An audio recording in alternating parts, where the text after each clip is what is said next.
If you've ever tried to change a habit, waking up earlier, focusing more, stopping overthinking, or exercising consistently, you may have noticed something strange, not a lack of motivation, but a quiet pull back to how things were. You plan to cook at home, and somehow you're ordering takeout again. You promise to speak up more, and you hear yourself staying silent. This video is about that resistance, not as a flaw, not as laziness, but as a system doing exactly what it was designed to do. Most people assume change is hard because they're undisciplined or because they don't want it badly enough. But that explanation doesn't hold up because resistance often shows up even when you truly want the change, even when you understand exactly why it matters. So the real question isn't, why don't I change? The real question is, why does your brain push back against change, even when you're the one asking for it?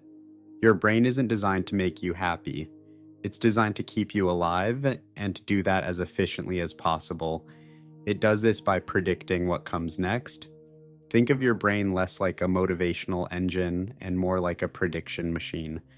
Every habit you repeat, every routine, reaction, and pattern becomes a prediction. This is what usually happens. This is what's safe. This is what I know how to handle. Scrolling your phone at night, saying yes when you mean no, leaving things until the last minute, none of these are ideal, but they're predictable.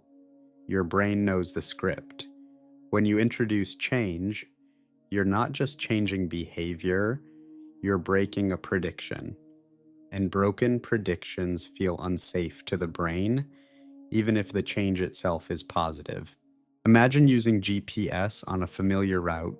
If you suddenly turn off the road, the system doesn't celebrate your creativity, it recalculates, alerts you, tries to bring you back. Your brain does the same thing. Change means deviation, deviation means uncertainty, uncertainty means extra work. Your brain has to spend more energy scanning for threats because it doesn't yet know how this new route ends. So it gently nudges you back toward the old roads, not because it hates growth, but because familiar patterns are cheaper and safer. There's a name for this tendency: status quo bias. The brain prefers what's known over what's unknown, even if the known option isn't great. This is why you can keep habits you dislike, stay in routines that drain you, return to old patterns the moment you're stressed. It looks like self-sabotage. But underneath, it's the brain choosing predictability over possibility. And there's another layer: energy. New behavior is expensive, it demands more attention, more decisions, more self-control. Your brain runs on an energy budget, and automatic habits are the cheap mode. Change requires the brain to spend more energy, update its internal model, accept temporary instability. So by default, it resists. Not with a dramatic no, but with a quiet stream of excuses. I'm tired. Today's not the right day. I'll start when things calm down. There's one more reason resistance feels so strong: identity. We don't just have habits, we have stories about who we are. I'm the disorganized one, I'm the reliable one. I'm bad with money, I'm the person who never speaks up. These stories may be painful, but they're familiar, and familiarity feels safe. When you decide to change, you're not just editing behavior, you're threatening that story.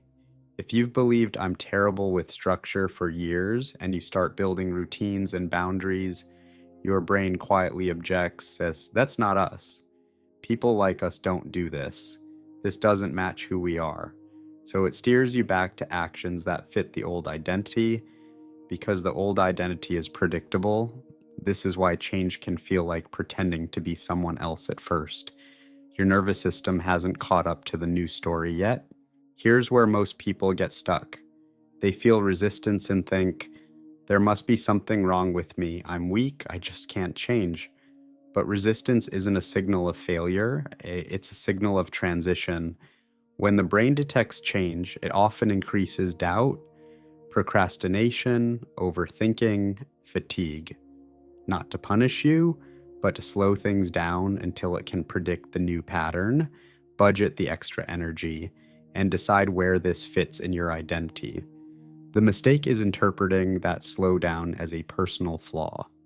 When people notice resistance, they often respond with force, more pressure, more discipline, more self criticism.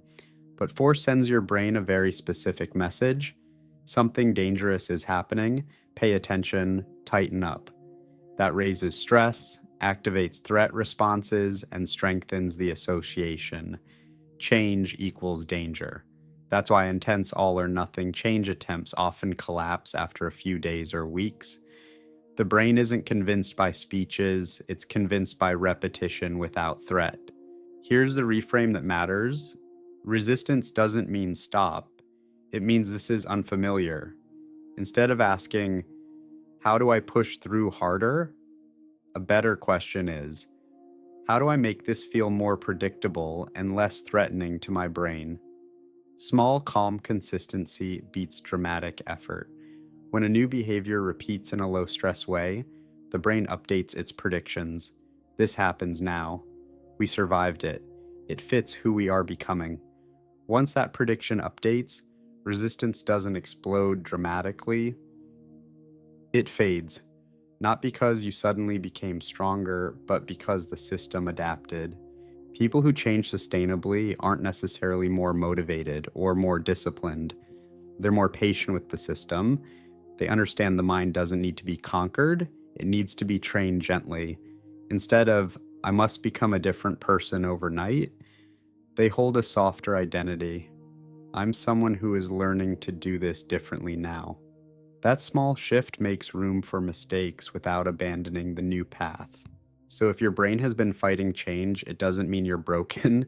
It means your safety system is doing its job a little too aggressively.